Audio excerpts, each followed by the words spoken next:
ও বাড়ির আরো একটা মেয়ে তো আমাদের বাড়িতে বউ হয়ে এসেছে, দেখছি তো আমি তাকে। হয় না মোটো, হয় না জানো? বংশ, শিক্ষা এগুলো ম্যাটার করে। মোটো, আমি তোমাকে একটাই কথা বলবো যে তুমি এই সমস্ত কিছু মন থেকে ছেড়ে ফেলে আবার নতুন করে উঠে দাঁড়াও।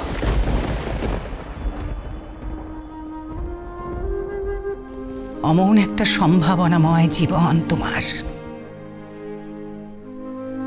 তুমি সেটা নিজে হাতে নষ্ট করেছ। কিন্তু এখন আর কোনো পিছু টান রেখো না অমর্ত্য, প্লিজ। না না, আজ আর পিছু টান রেখে আমার কোনো লাভ নেই। পারি, এটা ঠিক যে পারি আমাকে সম্পূর্ণ ভুলে যেতে পেরেছে, কিন্তু আমার তো একটু সময় লাগবে সবকিছু ভুলতে। হয়তো পারবোই না কোনোদিন ভুলতে, কে জানে। তবে আমি জানি যে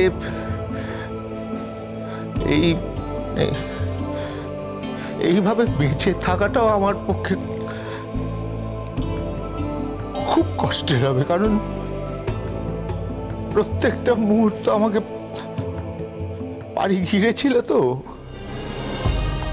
আর এখন এই এত অখণ্ড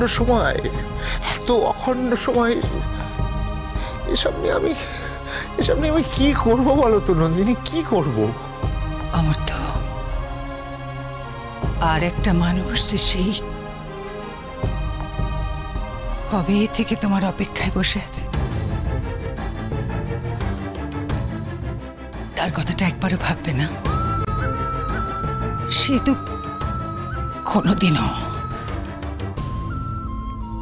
কোনোদিনও তোমাকে ফেলে অন্য কোথাও চলে যাবার কথা ভাবেনি অমর্ত্য। সেই কবে থেকে কতদিন ধরে নিজের মনের প্রদীপগুলোকে নিভিয়ে এত অন্ধকারের মধ্যে সে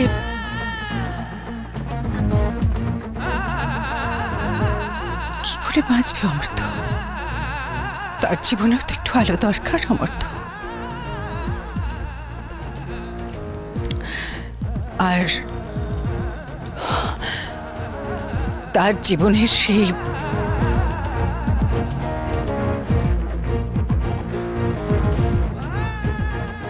আলোটুকু তুমি ছাড়া আর কে জ্বালতে পারে অমর্ত্য?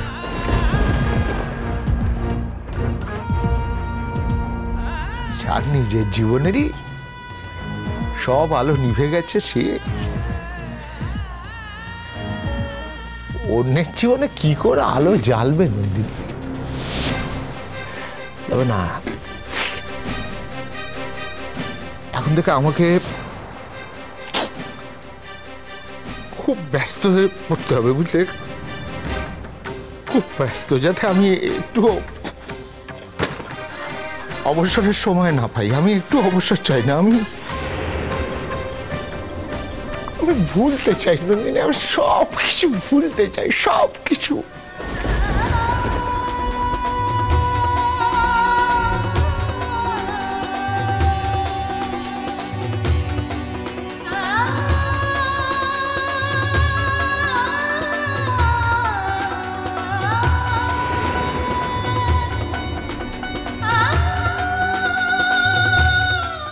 আচ্ছা ভূমি, তুমি এখন এখানে দাঁড়িয়ে দাঁড়িয়ে কথাগুলো কেন বলছো বলো তো? তোমার কি মনে হচ্ছে তুমি যে কথাগুলো বলছো সেগুলো কি আমরা প্রথম শুনছি? আমরা কেউ কিচ্ছু জানি না? আমরা তো সবাই এই কথাগুলো জানি। তাহলে তুমি আমাদের কি জানাচ্ছ? দেখতে পাচ্ছ না একটা মেয়ে খেতে পাচ্ছে না, ও মনের কথা বুঝিয়ে বলতে পারে না বলে কি কষ্টও পায় না? না মিচকা, আমি আর একটা কথাই এখানে বলতে চাই। যখন এভাবে অমর্ত্য আঙ্কেল এত নোংরাভাবে রাঙাপিসিকে অপমান করেছে এবং রাঙাপিসিও যখন চায় না এই বিয়েটা আর থাকুক, তখন এই মিথ্যে সম্পর্কটা তো রাখার কোনো মানে হয় না। আমার মনে হয় রাঙাপিসি এবং অমর্ত্য আঙ্কেলের ডিভোর্সই করিয়ে দেওয়া হোক, তাহলে ভালোই হবে। রাঙাপিসি অন্তত মুক্ত হয়ে যাবে, ঝামেলা মিটে যাবে। দেখো ভূমি, ডিভোর্স যদি করাতেই হয় তাহলে তো এমনি এমনি আমি করতে দেবো না। পুরোপুরি খোরপোশ নিয়ে তবে ডিভোর্সটা করাবো। দেখো খেলা নয়, আমার ইচ্ছা হলো আমি খেললাম না, দায়িত্ব নিতে হবে, বুঝলে?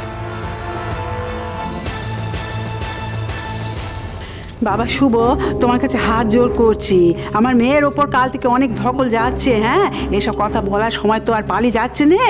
হ্যাঁ, তাই বলছি, দোহাই তোমার, এসব কথা এখনো বলিনি, এখন বন্ধ করো, ওকে একটু খেতে দাও। আরে মা, আমি ওকে খেতে হবে, তারপর ওষুধ খেতে হবে, সবই তো বড় বউকে করতে হবে। তারপর সংসারে তো আরো কাজ আছে, তাতে হাত লাগাতে হবে। শুধু যে ননদকে নিয়ে পড়ে থাকবে তা তো হতে পারে না।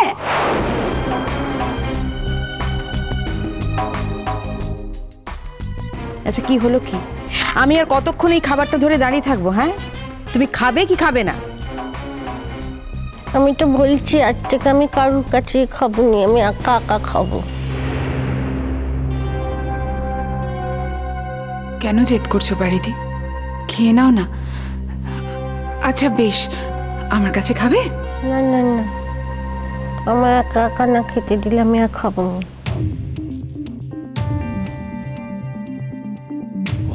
পারি মা, তুমি যে কাজটা কোনো কালে পারো না সেটা আজ কি করে পারবে?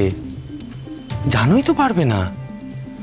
শুধু শুধু জায়গাটা নোংরা করবে, কাজ বাড়াবে। ওদের সবার তো অন্য অন্য কাজও আছে। শুধু শুধু কাজ বাড়িয়ে কি লাভ বলো? যেটা বলছে সেটা শুনে নাও, খেয়ে নাও। বড় বৌদি খাইয়ে দিচ্ছে, খেয়ে নাও না মা। এখন থেকে আমাকে পারতে হবে মেয়ে দাদা, এখন থেকে আমাকে সব কাজ একা একা শিখে নিতে হবে। আমি কিছু পারতাম নি বলেই না আমার স্যার আমার উপর বিরক্ত হয়ে আমায় ছেড়ে চলে গেল, বলো? হ্যাঁ,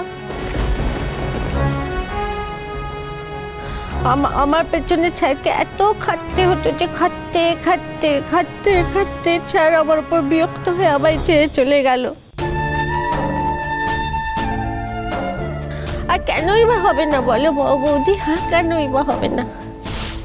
বিয়ে ইতিহাস যবে থেকে শুরু হয়েছে, ইত্তিরিরা স্বামীদের জন্য করে আসছে।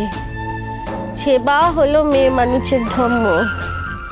কোনো কালে এমন ধারা হয়েছে বলো? হ্যাঁ, স্বামীরা ইত্তিরিদের জন্য করেছে।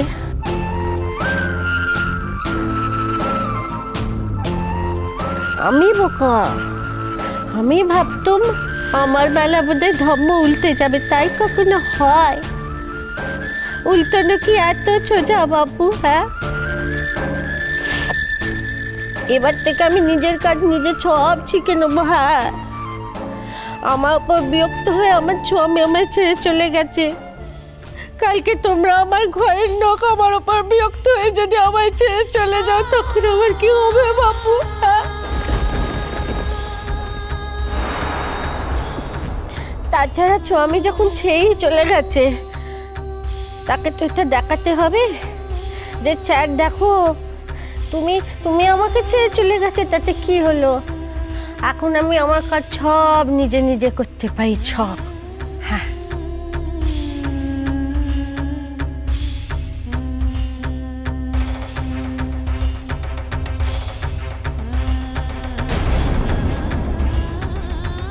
কাজল, আমরা দুজনেই ভুলে থাকতে চাই যে আমাদের কখনো কোনো সন্তান হয়েছিল এবং সে বেঁচে আছে। বিনু মামু, বরং যাকে কখনো সন্তান ভাবিনি, যে কখনো আমার সন্তান ছিল না, তাকে সন্তান বলে ভাবতে চাই এখন থেকে।